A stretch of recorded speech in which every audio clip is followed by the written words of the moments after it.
वक्फ पर वार, संसद में आर पार। आज वक्फ बिल पेश होना है कुछ ही देर बाद, यानी ठीक 12 बजे, और इसे लेकर पक्ष और विपक्ष दोनों पूरी तरह से तैयार हैं।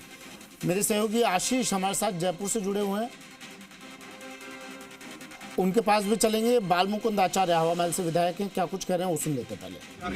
वैसे भी सिंगल पे लोगे ना आप तो लगा यार।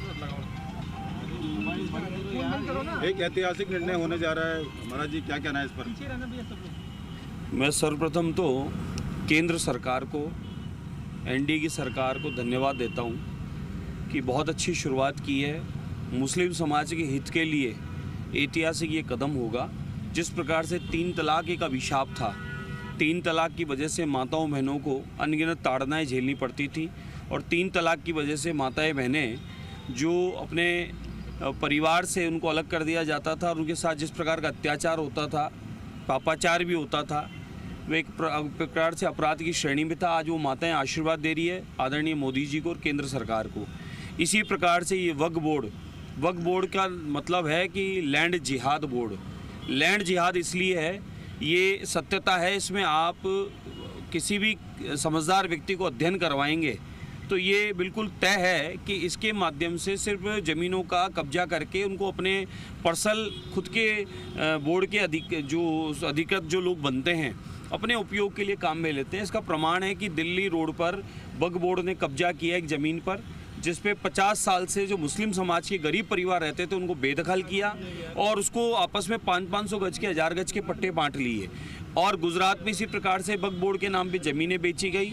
जयपुर में अनगिनत जगह कहीं फैक्ट्री चल रही है, कहीं वक्फ बोर्ड की ज़मीन के ऊपर स्कूल चल रहा है, स्कूल किराए पर चल रहा है। मतलब वक्फ बोर्ड की ज़मीन पर किसी गरीब को मकान बना के दिए हो, वक्फ बोर्ड की ज़मीन पे कोई स्कूल खोला हो, वक्फ बोर्ड की ज़मीन पे किसी धर्मशाला बनाई हो, किसी ज़रूरतमंद के लिए कोई सेवा का काम शुरू किया हो। वक्फ बोर्ड के नाम पर सिर्फ ज़मीनें कब्जा करना, बेशकीमती ज़मीनों को कब्जा करके खुद के लिए उपयोग में लेना और उस वक्फ बोर्ड की ज़मीन का दुरुपयोग करना, इसके खिलाफ कुछ नहीं हुआ।